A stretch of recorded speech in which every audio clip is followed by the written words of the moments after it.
La lumière du matin dévoile sans pitié l'étendue des dégâts, et ce qui apparaît sous les premiers rayons du soleil ne laisse aucune place au déni. Là où s'étendaient encore quelques jours plus tôt des rangées ordonnées de safran prêtes à être récoltées, il ne subsiste désormais qu'un paysage noirci, déformé par la chaleur et marqué par l'odeur persistante de la combustion. Ludo contemple cette terre meurtrie avec une sensation d'irréalité qui ne le quitte plus depuis la nuit de l'incendie, car il a beau revivre chaque minute de la catastrophe dans son esprit, rien ne parvient à atténuer l'impression que sa vie vient de basculer dans une zone dont il ne maîtrise plus rien. L'exploitation représentait bien davantage qu'une source de revenus. Elle incarnait un choix de vie, une obstination à croire qu'il était encore possible de construire quelque chose de stable à force de patience et de travail. Devant les champs dévastés, Ludo comprend que la perte ne sera pas seulement financière, puisque l'assurance a déjà annoncé qu'aucun remboursement ne pourrait être envisagé tant que l'enquête n'aurait pas établi les circonstances exactes du sinistre. Cette attente administrative, froide et méthodique, ajoute une pression insupportable à une situation déjà fragile, car chaque jour qui passe sans indemnisation rapproche un peu plus l'exploitation de la faillite. Au même moment, dans un tram qui traverse la ville avec une régularité presque indifférente aux drames individuels, Pablo reste absorbé dans ses pensées et semble étranger à ce qui l'entoure. Son regard est attiré par un détail qui le trouble profondément. Un passager porte une veste ornée d'une méduse brodée dans le dos, un motif qu'il a déjà aperçu dans ses rêves récurrents. Cette coïncidence agit sur lui comme un choc silencieux, car l'image de la méduse est associée à des sensations d'angoisse et d'étouffement qu'il n'a jamais su expliquer. L'apparition de ce symbole dans la réalité renforce son malaise et nourrit l'impression diffuse qu'un danger invisible gravite autour de lui.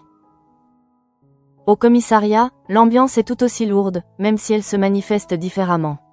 Alex examine le dossier de l'incendie avec la rigueur que lui impose sa fonction, mais il ne parvient pas à dissocier totalement l'enquêteur de l'homme qui connaît Ludo depuis longtemps. Les premiers éléments matériels semblent pointer dans une direction inquiétante, et pourtant son intuition lui souffle que la réalité ne peut pas être aussi simple. Il sait que son rôle consiste à analyser les faits sans se laisser influencer par l'affect, toutefois il ressent une tension intérieure croissante à mesure que les pièces du puzzle commencent à s'assembler. Les investigations menées par Aude et Thierry à partir des caméras de surveillance de l'autoroute n'ont rien donné de probant, ce qui renforce le sentiment d'impasse. Cécile souligne avec pragmatisme que le dossier manque encore de substance, mais cette absence de certitude ouvre paradoxalement la porte à des hypothèses plus sombres. Alex décide alors de reprendre les choses à la base en interrogeant Ludo et Élise sur les circonstances exactes de la découverte de la camionnette incendiée, observant attentivement les gestes, les silences et les variations de ton qui pourraient trahir une contradiction. Sur les lieux mêmes de l'exploitation, un détail inattendu attire son attention. Plusieurs appareils photos ont été installés autour des arbres par un ethnologue chargé d'étudier la faune locale. Cette présence technique, a priori sans rapport avec l'incendie, représente soudain une source potentielle d'indices. Alex contacte immédiatement le professionnel afin d'obtenir les images enregistrées durant la nuit du sinistre, convaincu que ces clichés pourraient révéler des éléments décisifs. L'analyse des photographies fait émerger un point troublant. À 5 heures du matin, une silhouette apparaît à l'extérieur de la maison, identifiée comme celle de Ludo. Cette présence nocturne ne constitue pas en soi une preuve d'implication, mais elle fragilise la ligne de défense du propriétaire déjà sous pression. Lorsqu'Alex l'interroge à nouveau, Ludo explique qu'il est sorti prendre l'air parce qu'il ne parvenait pas à dormir, un comportement qui peut sembler anodin mais qui, replacé dans le contexte de l'incendie, prend une dimension différente. La situation se complique davantage lorsqu'Alex découvre que Ludo a acheté de l'alcool à brûler le jour même de l'incendie. Cette information introduit un soupçon lourd de conséquences, car l'alcool à brûler peut être utilisé comme accélérant. Alex partage ce détail avec Manu et admet son trouble, car il peine à concilier l'image qu'il a de Ludo avec celle d'un homme capable d'organiser une fraude à l'assurance.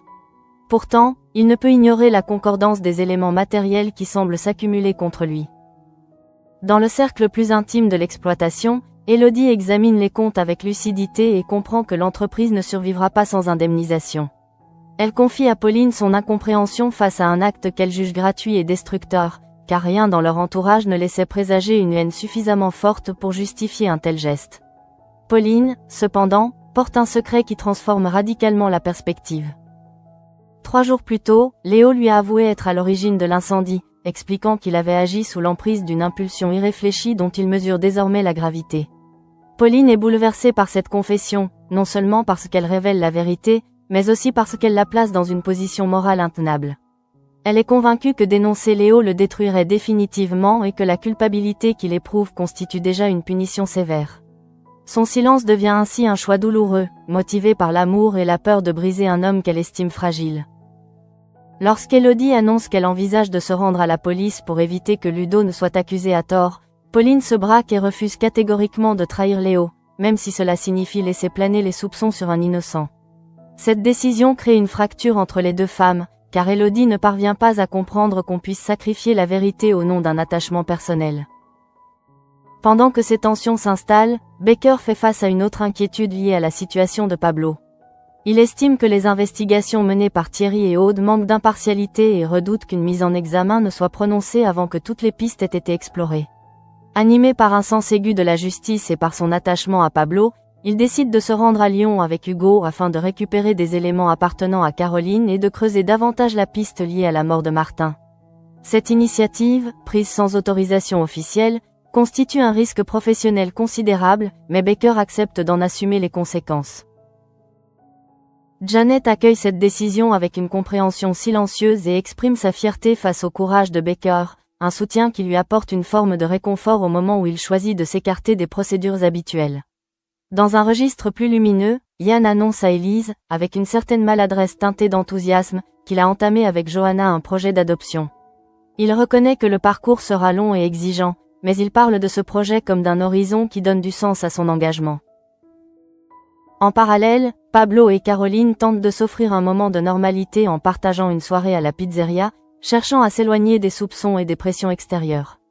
Leur parenthèse se brise brutalement lorsqu'une voiture surgit et fonce vers eux sur le chemin du retour, les contraignant à esquiver le choc de justesse. Cet événement les laisse profondément ébranlés et renforce l'idée qu'ils ne sont pas simplement confrontés à des rumeurs ou à des procédures administratives, mais à une menace plus tangible. À la fin de cette journée marquée par les doutes et les révélations, Ludo se retrouve seul face à la perspective d'être accusé de fraude à l'assurance, conscient que les éléments rassemblés contre lui pourraient suffire à convaincre les enquêteurs de sa culpabilité. De son côté, Pauline mesure le poids de son silence et comprend que protéger Léo revient peut-être à précipiter Ludo vers une chute injuste. Ainsi, sans éclat spectaculaire mais sous l'effet d'une accumulation de décisions individuelles, la situation évolue vers un point de rupture où la vérité, la loyauté et la justice semblent s'opposer de manière irréconciliable. La nuit n'a pas réellement apaisé les tensions nées des révélations de la veille. Au lever du jour, Montpellier semble fonctionner comme si rien n'avait changé, pourtant pour certains, tout s'est déplacé intérieurement. Ludo, assis à la table de sa cuisine, fixe une tasse de café devenue froide sans avoir conscience du temps qui passe. L'image des photographies prises par les appareils installés autour des arbres ne cesse de lui revenir en mémoire. Il revoit sa propre silhouette capturée à 5 heures du matin, immobile dans la cour, ignorant encore que ce simple moment d'insomnie deviendrait une pièce à charge contre lui. Ce qui l'angoisse n'est pas seulement le soupçon d'avoir incendié sa propre exploitation, mais l'idée que l'on puisse croire qu'il aurait organisé une fraude à l'assurance. Cette hypothèse heurte quelque chose de fondamental en lui. Il n'a jamais cherché à s'enrichir par facilité, au contraire, il a toujours revendiqué une certaine rudesse du travail, une honnêteté presque têtue. Pourtant, face aux éléments accumulés par l'enquête, il comprend que la perception compte autant que la vérité. L'achat d'alcool à brûler, effectué pour un usage banal, prend soudain une dimension accusatrice qu'il n'avait pas anticipée. Au commissariat, Alex ressent lui aussi le poids d'une responsabilité qui dépasse la simple procédure. Il sait qu'il ne peut pas fermer les yeux sur des faits matériels, mais il refuse de céder à une logique trop rapide qui transformerait un faisceau d'indices en certitude. Il relit le rapport concernant l'achat d'alcool à brûler et tente d'envisager des explications alternatives. Ludo aurait pu en avoir besoin pour désinfecter du matériel, pour un usage agricole quelconque. Rien ne prouve qu'il ait servi d'accélérant. Pourtant, dans une enquête, la coïncidence devient souvent un argument puissant. Alex partage ses doutes avec Manu, non pour se décharger, mais pour confronter son propre raisonnement à un regard extérieur. Il admet être troublé par la situation, car l'idée qu'un homme comme Ludo puisse se lancer dans une arnaque à l'assurance lui semble incohérente. Manu l'écoute sans juger, rappelant que les apparences peuvent parfois dissimuler des désespoirs plus profonds. Cette remarque, loin de rassurer Alex, ouvre une nouvelle interrogation. Et si Ludo avait agi par peur de tout perdre? Dans le même temps, Élodie poursuit son analyse des comptes avec une rigueur presque douloureuse. Les chiffres ne mentent pas, et ils dessinent une trajectoire inquiétante. Sans indemnisation rapide, l'exploitation ne survivra pas. Cette perspective l'amène à envisager l'option la plus radicale, révéler ce qu'elle sait ou soupçonne afin d'éviter que Ludo ne soit entraîné dans une procédure pénale. Elle ressent une colère sourde contre l'injustice de la situation, convaincue que laisser planer les soupçons revient à accepter une condamnation implicite. Pauline, quant à elle, vit dans une tension constante. Depuis que Léo lui a avoué avoir mis le feu à la récolte, elle porte ce secret comme un fardeau qui l'empêche de respirer librement. Elle revoit son visage lorsqu'il lui a confié son geste, marqué par le regret et la honte. Elle ne perçoit pas en lui un criminel cynique, mais un homme dépassé par ses émotions, incapable de mesurer les conséquences de son acte. Cette vision intime l'empêche d'envisager la dénonciation comme une solution acceptable. Le conflit entre Pauline et Élodie s'intensifie à mesure que l'enquête progresse. Élodie ne comprend pas que l'on puisse protéger Léo au prix de l'avenir de Ludo. Pour elle, la vérité doit primer, car elle seule peut rétablir l'équilibre. Pauline, au contraire, estime que dénoncer Léo serait une trahison irréparable qui ne ferait qu'ajouter une tragédie supplémentaire à une situation déjà fragile.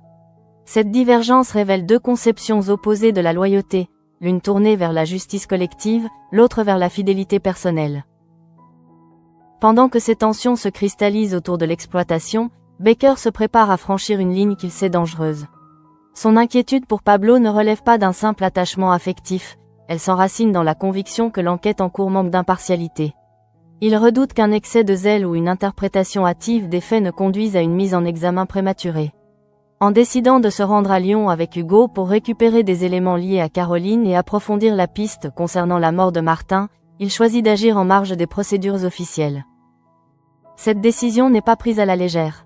Baker mesure parfaitement les risques professionnels qu'il encourt en menant une enquête parallèle sans autorisation formelle.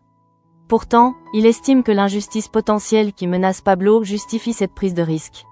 Hugo, partageant ses réserves sur la manière dont le dossier est traité, accepte de l'accompagner, conscient que leur initiative pourrait être perçue comme une insubordination. Janet observe Baker avec une compréhension profonde. Elle perçoit la tension qui l'habite, cette détermination silencieuse qui le pousse à agir malgré les obstacles. En lui exprimant sa fierté, elle ne se contente pas de soutenir son choix. Elle lui rappelle qu'il agit en cohérence avec ses valeurs. Ce soutien intime offre à Baker une stabilité émotionnelle au moment où il s'engage sur un terrain incertain. De son côté, Ian tente d'introduire une note d'espoir dans une atmosphère chargée d'inquiétude. En annonçant à Elise son projet d'adoption avec Johanna, il dévoile une facette plus vulnérable de lui-même. Il reconnaît que le parcours sera long et semé d'embûches administratives, mais il parle de ce projet comme d'une évidence intérieure, d'un désir mouru qui dépasse les difficultés pratiques.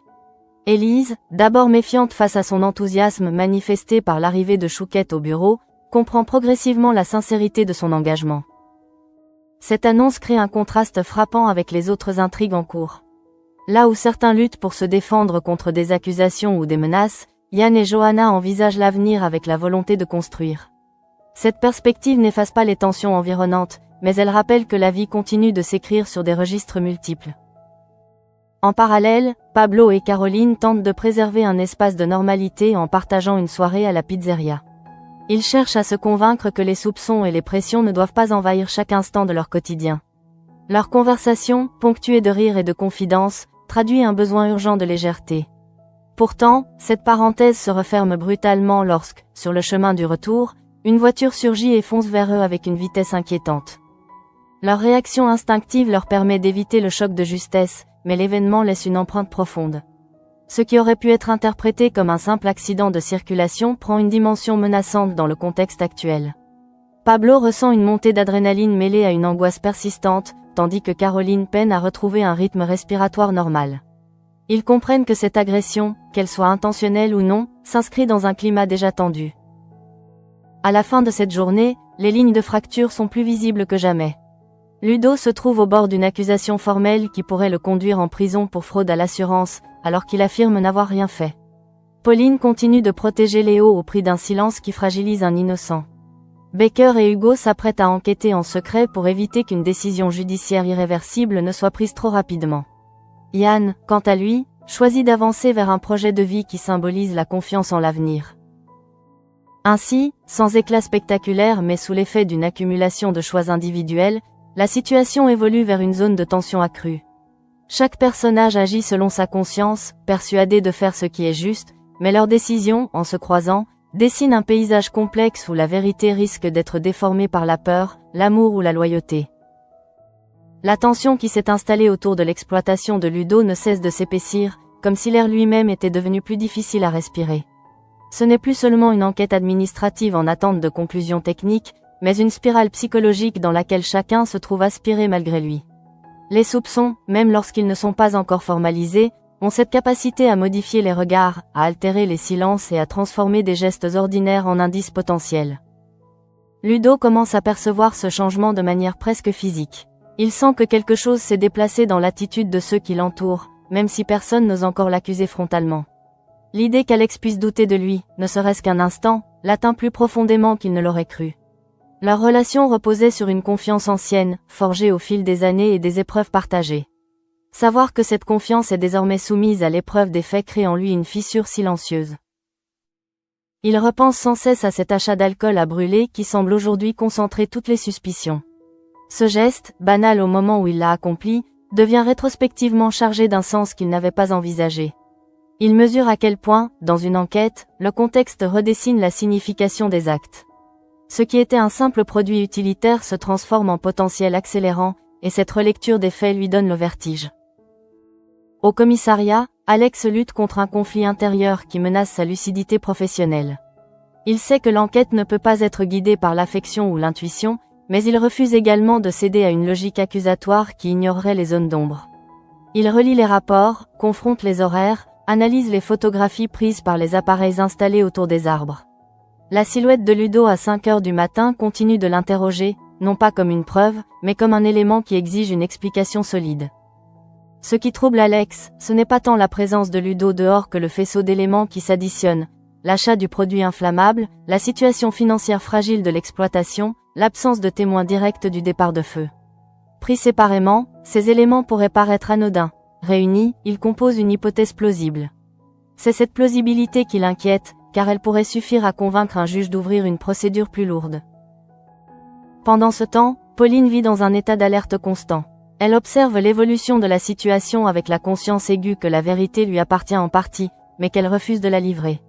Depuis que Léo lui a avoué avoir mis le feu à la récolte, elle porte ce secret comme une cicatrice invisible. Elle sait que son silence contribue indirectement à l'isolement de Ludo, et cette pensée l'oppresse. Pourtant, chaque fois qu'elle imagine dénoncer Léo, elle revoit la détresse dans son regard et la certitude qu'un tel acte le briserait définitivement. Ce dilemme moral s'intensifie à mesure que l'enquête progresse. Elodie, de son côté, ne cache plus son indignation face à l'inaction. Elle considère que laisser Ludo sous le poids des soupçons revient à accepter une injustice manifeste. Les discussions entre les deux femmes deviennent plus tendues, car elles incarnent deux manières irréconciliables d'envisager la responsabilité.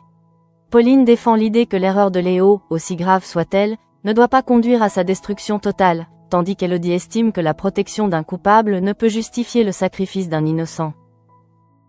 À mesure que la situation se complique pour Ludo, la perspective d'une accusation formelle pour fraude à l'assurance prend corps. L'idée de la prison, même encore hypothétique, commence à s'imposer dans ses pensées. Il imagine les conséquences, la fermeture de l'exploitation, la perte de crédibilité, l'humiliation publique. Il se rend compte que ce qui est en jeu dépasse la dimension judiciaire, c'est son identité même qui risque d'être remise en cause.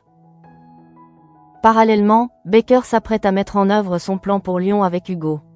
Il agit avec une détermination froide, conscient que son initiative pourrait être interprétée comme une transgression des règles. Son inquiétude pour Pablo ne relève pas seulement d'un lien personnel, mais d'une conviction profonde que la justice doit être équilibrée. Il redoute qu'un dossier encore fragile soit interprété de manière à charge, et il refuse de rester passif face à cette éventualité. Le trajet vers Lyon devient pour Baker un espace de réflexion intense. Il mesure le risque qu'il prend en menant une enquête officieuse, mais il estime que l'intégrité de la procédure justifie cette prise de liberté. Hugo, assis à ses côtés, partage cette tension silencieuse. Tous deux savent qu'ils avancent sur une ligne étroite entre l'engagement moral et l'écart disciplinaire. Pendant ce temps, Pablo tente de reprendre une forme de stabilité après l'incident de la veille. L'épisode de la voiture qui a foncé sur lui et Caroline continue de hanter son esprit. Il ne parvient pas à déterminer s'il s'agissait d'un simple conducteur imprudent ou d'un geste intentionnel. Cette incertitude alimente son angoisse, car elle suggère que le danger pourrait être plus proche et plus organisé qu'il ne l'imaginait. Caroline, elle aussi, ressent les répercussions de cet événement. Ce qui devait être une soirée anodine s'est transformé en rappel brutal de la fragilité de leur situation. Elle observe Pablo avec une attention accrue, consciente que le stress accumulé pourrait altérer ses réactions. Leur relation, mise à l'épreuve par les circonstances, devient à la fois un refuge et une source supplémentaire de tension. Au commissariat, les discussions autour du dossier se poursuivent avec une rigueur méthodique. Thierry continue de considérer que les éléments réunis justifient un approfondissement dans le sens d'une possible fraude, tandis que certains collègues s'interrogent sur la solidité réelle des preuves. Ce débat interne reflète la complexité du cas, rien n'est encore démontré, mais tout semble possible. Dans ce contexte, la figure de Yann apporte un contraste discret. Son projet d'adoption avec Johanna représente une projection vers l'avenir, une volonté de construire plutôt que de se défendre. Toutefois, même cette perspective positive est teintée de réalisme, car il sait que le parcours sera long et exigeant. Son engagement souligne que, malgré les crises, certains choisissent de s'inscrire dans une dynamique de confiance. À mesure que la journée avance, la tension autour de Ludo atteint un niveau presque palpable. Les regards, les silences, les conversations interrompues contribuent à créer une atmosphère de suspicion diffuse. Il se rend compte que, même sans mise en examen formelle, l'ombre du soupçon suffit à isoler. Ce sentiment d'isolement est peut-être ce qui le touche le plus profondément, car il se retrouve confronté non seulement à une enquête, mais à la fragilité des liens sociaux. Dans l'intimité de sa maison, Ludo laisse enfin transparaître une angoisse qu'il avait tenté de contenir. Il se demande comment prouver son innocence lorsque les circonstances semblent s'aligner contre lui. Il comprend que la vérité ne suffit pas toujours, elle doit être démontrée, étayée, validée par des éléments tangibles. Cette exigence rationnelle, pourtant légitime, lui paraît soudain cruelle. Ainsi, les trajectoires des différents protagonistes continuent de s'entrecroiser dans un équilibre instable. Pauline s'enfonce dans un silence protecteur qui menace de devenir destructeur. Alex lutte pour maintenir une objectivité qui ne trahisse ni sa fonction ni son amitié. Baker avance vers une enquête parallèle au nom d'une justice qu'il refuse de voir déséquilibrée. Pablo et Caroline tentent de préserver leur sérénité dans un contexte où le danger semble rôder. La situation n'explose pas encore, mais elle se tend comme un fil prêt à céder. Chaque décision prise en conscience risque de produire des conséquences imprévues, et la vérité, loin d'apparaître clairement, semble se fragmenter en perspectives contradictoires. C'est dans cette zone grise, entre loyauté, peur et responsabilité, que se dessine la suite des événements. Le déplacement de Baker vers Lyon avec Hugo marque un tournant discret mais décisif dans l'équilibre fragile qui s'était installé. Ce n'est pas seulement un trajet géographique, mais un glissement symbolique vers une zone où les règles officielles se trouvent contournées au nom d'une conviction intime. Baker conduit avec une concentration tendue, conscient que chaque kilomètre parcouru l'éloigne un peu plus de la neutralité administrative attendue de lui. Il ne s'agit pas d'un caprice ni d'un réflexe paternaliste, mais d'une décision mûrie par le sentiment que l'enquête autour de Pablo s'oriente dangereusement vers une lecture à charge. Hugo, à ses côtés, partage ce malaise. Il a vu comment certaines hypothèses prenaient plus de place que d'autres, comment les zones d'ombre semblaient parfois ignorées au profit d'une cohérence narrative plus simple. Tous deux savent que leur initiative pourrait être interprétée comme une faute professionnelle si elle venait à être révélée. Pourtant, ce risque leur paraît secondaire face à la perspective d'une mise en examen prononcée sur la base d'éléments encore incomplets. Pendant qu'ils avancent vers Lyon pour récupérer des affaires appartenant à Caroline et approfondir la piste liée à la mort de Martin, à Montpellier la pression autour de Ludo continue de s'intensifier. Ludo sent que l'étau se resserre progressivement, non pas à travers une accusation officielle, mais par l'accumulation silencieuse d'indices qui composent une image défavorable. Il n'ignore plus que l'achat d'alcool à brûler constitue désormais un point central du dossier, et cette simple donnée le hante. Il tente de reconstruire mentalement le fil des événements, cherchant la faille qui permettrait de dissiper le soupçon. Il se rappelle le moment précis où il a effectué cet achat, les raisons pratiques qui l'y ont conduit, l'absence totale d'arrière-pensée. Pourtant, il comprend que ce raisonnement intérieur ne suffit pas à effacer l'apparence d'un mobile financier plausible. La fragilité économique de l'exploitation devient, aux yeux de l'enquête, une possible motivation, et cette interprétation le blesse autant qu'elle l'effraie. Au commissariat, Alex ressent plus fortement que jamais le poids de la responsabilité. Il sait que chaque élément du dossier peut orienter la suite de la procédure, et il mesure la portée des décisions qu'il prend. Son trouble ne vient pas seulement de la nature des indices, mais de la manière dont ils s'articulent. Pris isolément, ils restent discutables. Réunis, ils composent un récit cohérent. Ce récit, cependant, repose encore sur des déductions. Alex refuse de céder à la tentation de conclure trop rapidement. Il interroge les horaires, vérifie les correspondances, tente d'imaginer des scénarios alternatifs. Il sait qu'une mise en examen pour fraude à l'assurance aurait des conséquences irréversibles pour Ludo, non seulement sur le plan judiciaire, mais aussi sur le plan social et professionnel. Cette conscience aiguë du pouvoir de l'enquête renforce son exigence de précision. Dans l'intimité de son bureau, Alex confie à Manu son malaise face à l'évolution du dossier. Il reconnaît que les éléments matériels sont troublants, mais il exprime également sa difficulté à envisager Ludo comme l'auteur d'une manipulation délibérée. Manu, fidèle à son pragmatisme, rappelle que la fonction d'enquêteur impose de considérer toutes les hypothèses, même celles qui dérangent. Cette réponse, loin de clore le débat, souligne la tension permanente entre l'intuition personnelle et l'analyse factuelle. Parallèlement, Pauline se trouve enfermée dans une spirale intérieure dont elle perçoit chaque jour davantage la gravité. Elle observe l'angoisse de Ludo sans pouvoir intervenir, sachant que la clé de la situation repose en partie sur le secret qu'elle détient. L'aveu de Léo, loin de s'estomper, résonne avec une intensité croissante. Elle revoit le moment où il lui a confié avoir mis le feu à la récolte, son regard chargé de remords, sa voix tremblante. Elle tente de se convaincre que son silence protège un homme déjà accablé par la culpabilité, mais elle ne peut ignorer que ce silence contribue indirectement à fragiliser Ludo. Ce conflit intérieur devient presque insupportable. Chaque fois qu'elle croise le regard d'Élodie, elle ressent le poids d'une vérité qu'elle ne partage pas. Élodie, de son côté, exprime de moins en moins de retenue face à ce qu'elle perçoit comme une injustice manifeste. Les échanges entre les deux femmes prennent une tonalité plus grave.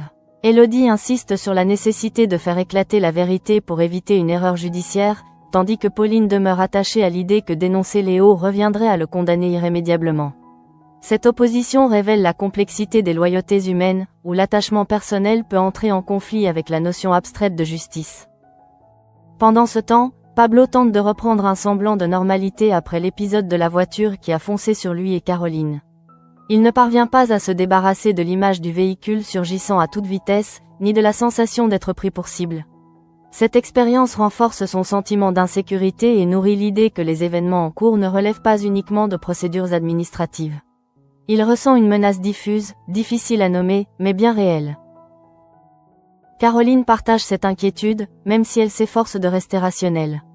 Elle analyse les faits, envisage la possibilité d'un simple conducteur imprudent, mais l'enchaînement des circonstances lui paraît troublant. Leur tentative de préserver un espace de légèreté à travers une simple soirée à la pizzeria s'est transformée en rappel brutal de la fragilité de leur situation. À Lyon, Baker et Hugo poursuivent leurs recherches avec une détermination méthodique. Ils savent que chaque document, chaque objet récupéré peut contribuer à éclairer la mort de Martin sous un angle différent. Baker agit avec une précision qui trahit son expérience, mais aussi avec une urgence qui révèle son inquiétude. Il ne cherche pas à influencer l'enquête, mais à s'assurer que toutes les pistes soient explorées avant qu'une décision irréversible ne soit prise. Janet, restée à Montpellier, ressent l'absence de Baker comme une tension silencieuse. Elle comprend que son engagement dépasse le cadre strictement professionnel et qu'il agit selon une cohérence intérieure qu'il a toujours définie. Son soutien, exprimé avant son départ, constitue pour lui un ancrage essentiel, une confirmation que son choix n'est pas une dérive, mais l'expression d'une conviction. Dans ce paysage marqué par les doutes et les prises de risques, Yann continue de réfléchir à son projet d'adoption avec Johanna. Cette perspective représente pour lui un acte de foi dans l'avenir, une manière d'affirmer que la construction demeure possible malgré les incertitudes environnantes. Il sait que le chemin sera long et exigeant, mais il accepte cette lenteur comme le prix d'un engagement authentique. À mesure que les heures s'écoulent, la tension ne se résout pas, elle s'installe plus profondément. Ludo se retrouve face à une éventualité qu'il n'aurait jamais imaginée, devoir se défendre contre une accusation qui met en doute son intégrité. Pauline continue de protéger Léo au prix d'un silence qui la consume. Alex maintient une vigilance rigoureuse pour éviter toute précipitation. Baker avance en terrain risqué pour préserver l'équilibre de la justice. Ainsi, les trajectoires individuelles convergent vers un point d'incertitude où chaque décision peut modifier le cours des événements. Rien n'explose encore, mais l'équilibre demeure précaire. La vérité, fragmentée entre les secrets et les indices, attend d'être révélée, tandis que les consciences, elles, sont déjà mises à l'épreuve. Le temps ne suspend rien, il alourdit. Plus les heures passent, plus la situation semble se structurer autour d'une hypothèse qui, la veille encore, paraissait inconcevable. Ce qui n'était qu'un faisceau d'indices épars commence à former une ligne narrative cohérente aux yeux de l'enquête. Et c'est précisément cette cohérence apparente qui inquiète Alex. Assis seul dans son bureau, il reprend une nouvelle fois le dossier, cherchant la faille qui permettrait de désamorcer l'enchaînement logique qui se dessine. Ludo a acheté de l'alcool à brûler le jour de l'incendie. Il a été photographié à l'extérieur à 5 heures du matin. Son exploitation traverse une période financière délicate. L'assurance attend les conclusions officielles avant tout remboursement. Pris ensemble, ces éléments racontent une histoire plausible, celle d'un homme acculé qui aurait choisi la fuite en avant. Mais Alex ne veut pas d'une histoire plausible. Il veut des preuves. Ce qui le trouble n'est pas tant la possibilité théorique d'une fraude que la fracture morale qu'elle impliquerait. Ludo n'est pas un homme impulsif ni calculateur. Il n'a jamais cherché la facilité. Pourtant, l'enquête impose de considérer que le désespoir peut pousser à des décisions irrationnelles. Cette tension entre l'image qu'il a de Ludo et les éléments matériels crée en lui un inconfort persistant. Pendant ce temps, Ludo vit dans une attente suffocante. Chaque appel téléphonique déclenche une montée d'adrénaline. Chaque regard lui semble chargé d'une interrogation silencieuse. Il n'a pas été formellement accusé, mais il ressent déjà le poids d'une suspicion sociale. Ce qui le ronge le plus profondément, c'est l'idée que son intégrité soit mise en doute. Il a toujours assumé ses erreurs, mais celle-ci ne lui appartient pas. Il repense sans cesse à la nuit de l'incendie, à cette insomnie étrange, à l'air lourd qui l'a poussé à sortir quelques minutes dans la cour. Il se souvient de la fatigue accumulée, de la pression financière qui ne le quittait plus depuis des semaines. Pourtant, jamais il n'a envisagé de provoquer lui-même le sinistre. Il mesure avec amertume à quel point une coïncidence mal placée peut devenir un argument redoutable. Dans un autre registre, Pauline avance dans une zone intérieure de plus en plus étroite. Elle observe les conséquences concrètes de son silence et en perçoit désormais toute la gravité. Voir Ludo isolé, tendu, fragilisé par les soupçons, lui fait prendre conscience que la protection qu'elle offre à Léo a un coût humain immédiat. Elle comprend que son choix ne relève plus seulement d'un attachement sentimental, mais d'une décision qui influe sur le destin d'un autre. Léo, quant à lui, reste en retrait, rongé par une culpabilité qu'il ne parvient pas à transformer en action. Son aveu à Pauline était une tentative de soulagement, pas une stratégie. Il n'a pas anticipé que l'enquête puisse s'orienter vers une accusation aussi grave contre Ludo. L'idée que son geste irréfléchi puisse conduire un innocent vers la prison le hante, mais la peur des conséquences judiciaires le paralyse. Élodie, en revanche, ne supporte plus cette inertie. Elle considère que laisser Ludo porter seul le poids des soupçons est moralement inacceptable. Les discussions avec Pauline deviennent plus dures, plus directes. Elle ne comprend pas comment l'amour peut justifier une telle compromission avec la vérité. Cette divergence révèle un clivage profond entre deux visions du monde, l'une fondée sur la loyauté affective, l'autre sur l'exigence de justice. Au commissariat, les échanges se poursuivent autour du dossier. Certains estiment que les éléments réunis suffisent à approfondir la piste de la fraude, tandis que d'autres soulignent l'absence de preuves formelles d'un acte volontaire. Alex maintient une position prudente. Il insiste sur la nécessité d'éviter toute précipitation, conscient qu'une mise en examen déclencherait une dynamique difficile à inverser.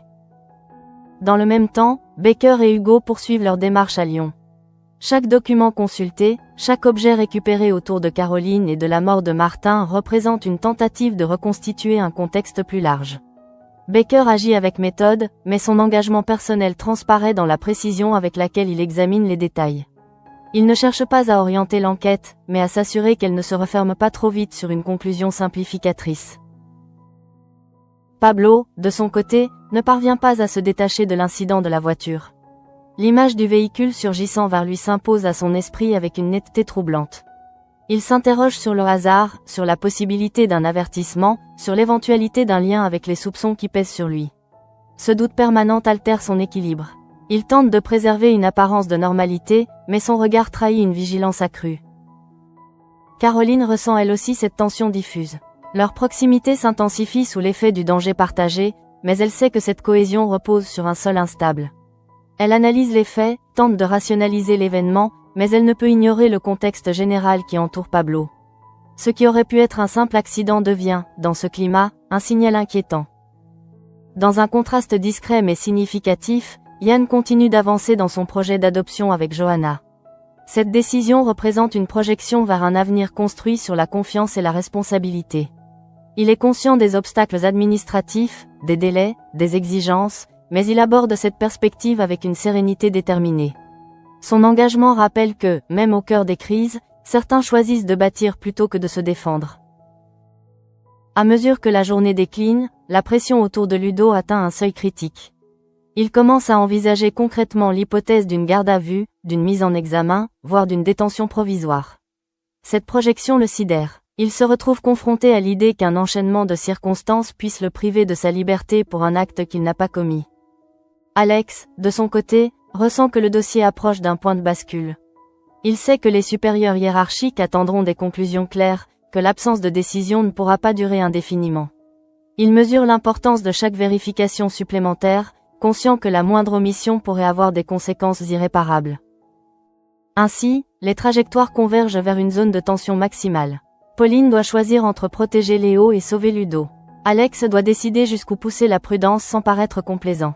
Baker agit en marge pour éviter une injustice possible. Pablo et Caroline évoluent dans l'ombre d'une menace mal définie. Le silence qui s'installe en fin de journée n'est pas apaisant, il est chargé d'une attente lourde. Quelque chose doit se produire. Une décision, une révélation, un aveu. Car l'équilibre actuel ne peut pas se maintenir indéfiniment sans se rompre. La tension atteint un point où elle ne peut plus rester suspendue dans l'attente. Ce qui, jusqu'ici, relevait d'une accumulation prudente d'indices commence à prendre la forme d'une procédure plus concrète. Alex le ressent avec une lucidité douloureuse. Le dossier arrive à un stade où l'inaction serait perçue comme une faiblesse. Les éléments matériels sont consignés, analysés, hiérarchisés. Il ne s'agit plus seulement d'émettre des hypothèses, mais d'envisager des conséquences. Lorsqu'il convoque Ludo une nouvelle fois, ce n'est pas avec l'intention de l'accabler, mais avec la nécessité d'obtenir une cohérence claire entre les faits et les explications fournies. Il expose calmement les éléments, la présence nocturne, l'achat d'alcool à brûler, la fragilité financière. Il ne hausse pas le ton, il n'insinue rien, mais la juxtaposition de ces données suffit à créer une pression immense. Ludo encaisse cette confrontation avec une fatigue visible. Il comprend que ce n'est plus une simple discussion informelle, mais un moment où chaque mot peut infléchir la suite de l'enquête. Il répète qu'il est sorti prendre l'air parce qu'il ne dormait pas, qu'il n'a jamais imaginé déclencher un incendie pour obtenir un remboursement. Il parle de son exploitation comme d'un prolongement de lui-même, quelque chose qu'on ne détruit pas volontairement. Ce qui le bouleverse le plus n'est pas la suspicion en soi, mais la transformation progressive du regard d'Alex. Même si celui-ci reste mesuré, Ludo perçoit l'effort qu'il fait pour maintenir une neutralité professionnelle. Cette distance nouvelle agit comme une blessure. Il se rend compte que l'amitié ne protège pas des exigences de la justice. Au commissariat, certains collègues estiment désormais que les éléments réunis justifient un passage à une étape supérieure. La cohérence apparente du scénario de fraude séduit par sa simplicité. Pourtant, Alex insiste sur le fait qu'aucune preuve directe ne démontre un acte volontaire de la part de Ludo. Il rappelle que l'enquête doit établir un lien clair entre les indices et l'intention. Pendant ce temps, Pauline se trouve face à une pression intérieure devenue presque insupportable. Elle observe l'évolution du dossier et comprend que la situation approche d'un point de non-retour. Si une mise en examen est prononcée, elle saura qu'elle aurait pu empêcher cette dérive en parlant plus tôt. Cette conscience aiguë de sa responsabilité la pousse à envisager des scénarios qu'elle refusait jusque-là. Léo, de son côté, commence à mesurer la gravité de son silence.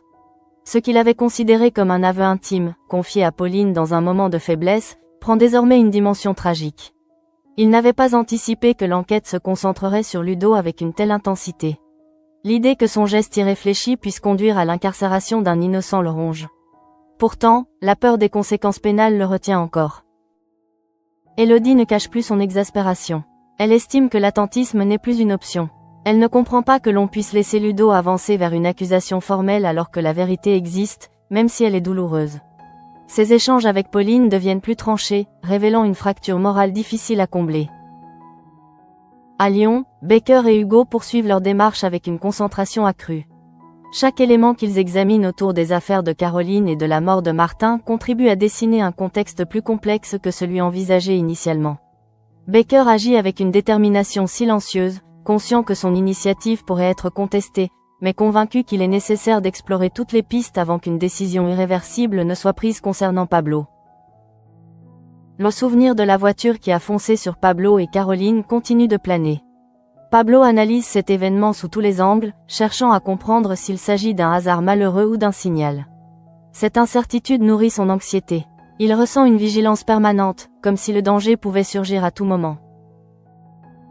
Caroline partage ce trouble, même si elle tente de conserver une distance rationnelle. Leur relation devient un espace de soutien mutuel, mais aussi le reflet de leur vulnérabilité commune. Ils comprennent que leur tranquillité dépend désormais de facteurs qu'ils ne contrôlent pas entièrement. Au commissariat, la pression hiérarchique commence à se faire sentir. Les supérieurs attendent des conclusions, des décisions claires.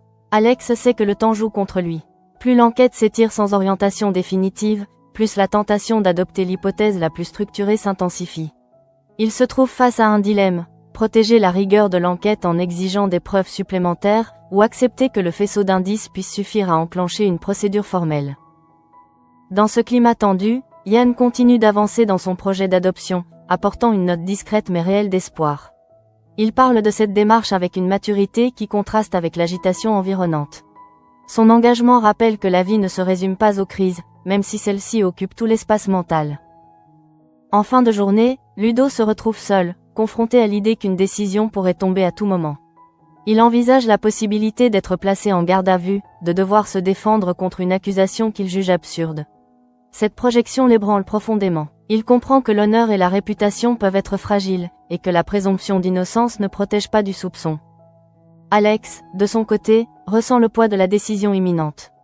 Il sait que quelle que soit l'orientation prise, elle aura des conséquences humaines lourdes. Il mesure que la justice ne se limite pas à appliquer des procédures, mais qu'elle implique des vies, des trajectoires, des équilibres. Ainsi, tout s'avance vers un point de bascule. Pauline doit choisir entre l'amour et la vérité. Léo doit affronter sa responsabilité. Alex doit trancher sans trahir ni sa fonction ni sa conscience. Baker poursuit son enquête parallèle dans l'espoir d'éviter une erreur irréparable. Pablo et Caroline évoluent sous la menace d'un danger encore mal défini. L'équilibre ne tient plus qu'à une décision. Une parole, un aveu, ou un choix administratif qui pourrait faire basculer le destin de plusieurs vies. La dernière ligne droite ne se manifeste pas par un éclat spectaculaire, mais par un resserrement presque imperceptible de tous les fils narratifs. Chaque personnage sent que quelque chose approche, même si personne ne peut encore en définir précisément la forme. Ce n'est plus seulement une question d'indice ou de soupçon, mais une question de décision. Au commissariat, l'atmosphère est lourde d'attente. Alex sait que le dossier de Ludo ne peut pas rester indéfiniment en suspens. Les éléments matériels sont là, consignés noir sur blanc: l'achat d'alcool à brûler le jour de l'incendie, la présence nocturne à 5 heures du matin, la situation financière fragile de l'exploitation. Rien ne constitue une preuve directe d'un acte volontaire, mais l'ensemble forme un faisceau cohérent. Cette cohérence, aussi fragile soit-elle, suffit à créer une pression institutionnelle. Alex se retrouve face à une ligne qu'il ne voulait pas franchir.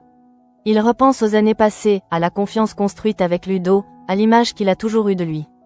Pourtant, il ne peut pas ignorer que son rôle l'oblige à considérer toutes les hypothèses avec la même rigueur. Ce qui le tourmente, ce n'est pas la possibilité que Ludo soit coupable, mais l'éventualité qu'une décision précipitée transforme un doute en accusation irréversible. Ludo, de son côté, vit dans une tension permanente. Il ne sait pas à quel moment le téléphone sonnera pour l'informer d'une mesure officielle. Il imagine la garde à vue, les interrogatoires formels, la mention d'une possible fraude à l'assurance.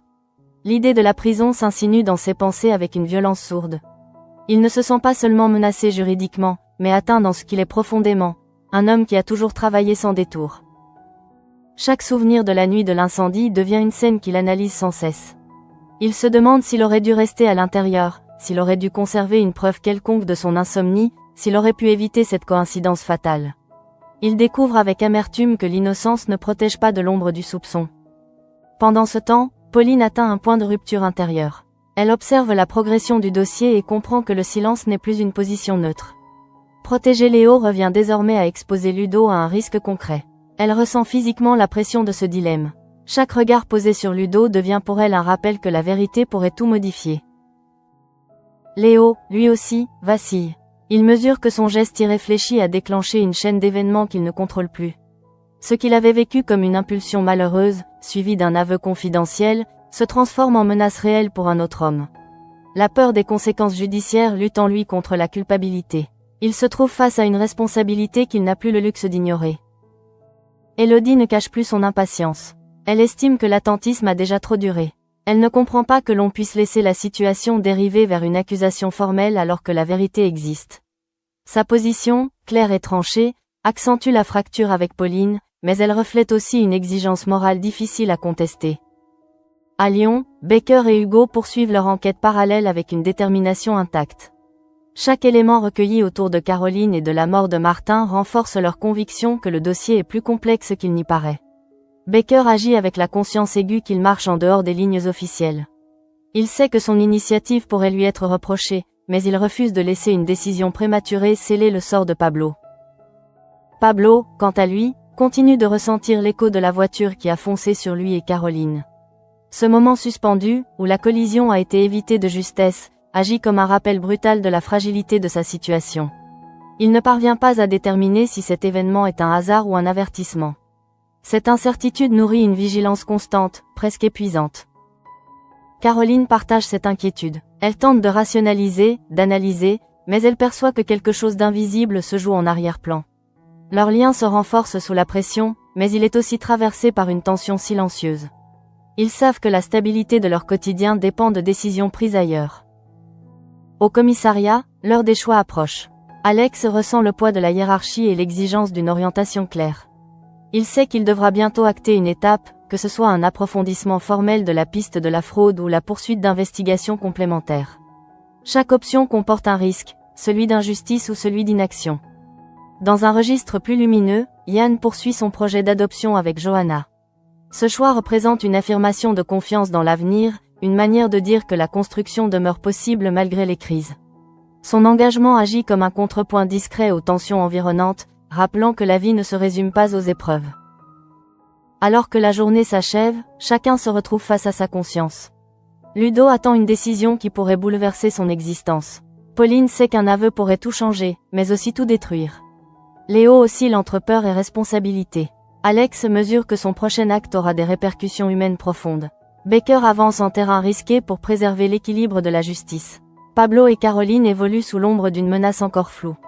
La situation n'explose pas dans un fracas spectaculaire, mais elle atteint un point de tension maximale. Tout repose désormais sur une parole, un choix, une signature. La vérité existe, mais elle est fragmentée entre les silences et les indices. Et c'est dans cet espace incertain que se joue le destin de chacun.